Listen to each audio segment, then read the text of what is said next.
Hello प्यारे बच्चों, welcome back to my channel Chanderi tuition classes में आपका बहुत बहुत स्वागत और वेलकम है। तो आज हम यहां पर पढ़ने वाले हैं कक्षा 5 की हिंदी की रिमझिम की किताब का चैप्टर नंबर। आज हम यहां पर एक टॉपिक है उसको पढ़ने वाले हैं। चैप्टर नहीं है, क्या है, मजाक टोला। मजाक टोले के अंदर हम यहां पर ये समझने वाले हैं कि क्या क्या पढ़ना है आपको। ठीक है, क्या क्या पढ़ना है आपको, क्या क्या पढ़ना है। तो देखो, मजाक टोला के अंदर हमें लिखा हुआ है कि कौन सा चैप्टर कैसा है। ठीक है, मजाक क्या है। तो ये लिखा है कि किताब का वह भाग हास्य या हंसी की रचनाओं का है। ठीक है, जैसे हम क्या कहते हैं, मजाक टोला कहते हैं। किसी बात या रचना में ऐसे क्या है कि उसे सुनने या पढ़ने से हमें हंसी आ जाती है।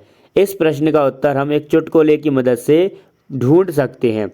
अध्यापक कहते हैं कि मैंने तुम्हें गाय और घास का चित्र बनाने के लिए कहा था, पर तुम्हारा कागज तो कोरा पड़ा है। दिनेश: सर, मैं घास और गाय का चित्र बना रहा था, पर जब तक चित्र पूरा हुआ गाय घास खाकर अपने घर चली गई थी। ठीक है, इस चुटकुले में 3 ऐसी चीज़ें साफ साफ दिखाई जा सकती हैं कि जो लगभग हर एक हास्य रचना में होती है। जैसे पहला, स्थिति का दबाव या लाचारी।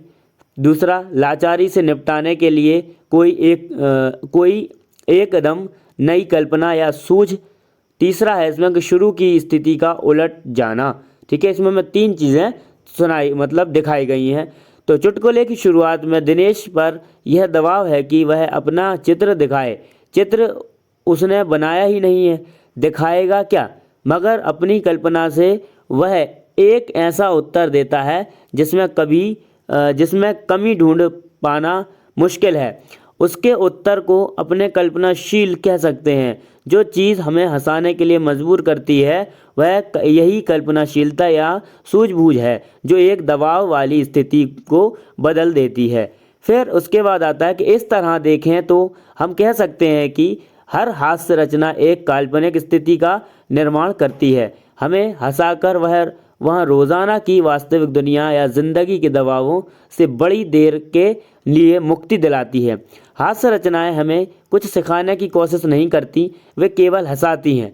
पर ऐसी रचनाओं को गौर से देखकर हम यह समझ सकते हैं कि कोई रचना या उसकी भाषा हमें क्यों और कैसे हंसाती है। ठीक है, ये हम समझ सकते हैं। अब हम कैसे समझेंगे, तो हमारे पास यहाँ पर अब चैप्टर आने वाले हैं। इस किताब के अंदर कौन कौन सा चैप्टर आने वाला है, जैसे कि इनके विशेषताएं शामिल हैं, जैसे चावल की रोटियाँ। अब हम इसको पढ़ेंगे ना, जब आपको मज़ा आएगा। शीर्षक: नाटक में कोको नाम के लड़के की लाचारी बढ़ती चली जाती है। चावल की रोटियाँ अकेले बैठकर खाने की उसकी इच्छा अंत तक पूरी नहीं होती। दूसरी तरफ एक दिन की बादशाहत। ये दूसरा कौन है, दूसरा है एक दिन की बादशाहत।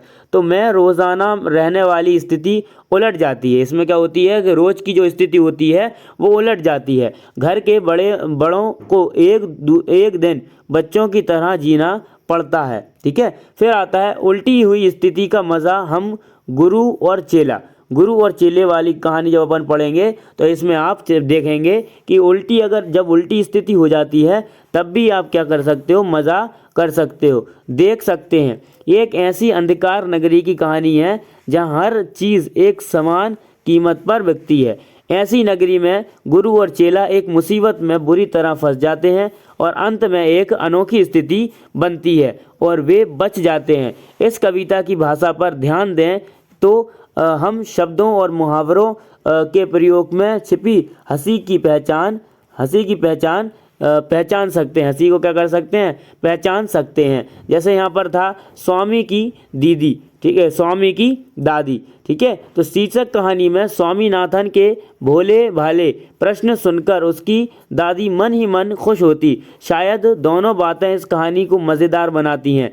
एक दादी स्वामी के सवालों को बहुत ज़्यादा गंभीरता से लेती है, दूसरी दादी पोता दोनों अपनी अपनी बात कहने का उतावलापन और होड़ होती है। ठीक है। फिर ये वाली कहानी आती है कि पहेली बुझाने वाली कहानियाँ भी एक अलग तरह का आनंद देती हैं, ठीक है। कैसी? पहेलियाँ बुझाने वाली। तो अकबर और बीरबल के किस्से इसलिए लोकप्रिय हैं कि उनमें अकबर के कठिन प्रश्नों का जवाब बीरबल बड़ी चतुराई से देते हैं। गोनू झा के किस्से भी इस प्रकार के हैं। गोनू झा के किस्से भी आप सुनोगे इसी प्रकार के वो भी रहते हैं।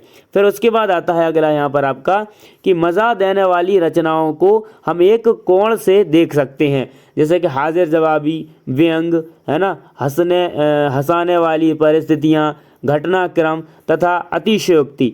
यदि हम मजाक टोला की रचनाओं को इस दृष्टि से देखते हैं तो गुरु चेला और गोनू झा का किस्सा बिना जड़ का पेड़, हाजिर जवाबी और सूझबूझ के नमूने हैं। चावल की रोटियां और एक दिन की बादशाहत में हास्य के तत्व परिस्थितियों और घटनाक्रम से पैदा होते हैं। स्वामी की दादी हमें हंसाता नहीं है, क्या नहीं करता? हमें हंसाता नहीं है, पर दादी पोते के बीच मज़ेदार संवाद पढ़कर हम मुस्कुराते ज़रूर हैं।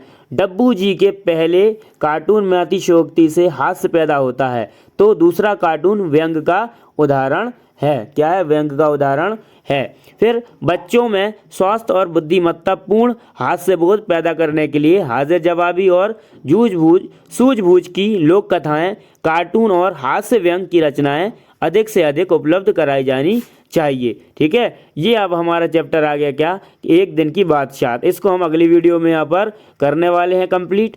तो मैंने ये पढ़ा, आपको बहुत समझ में आया होगा।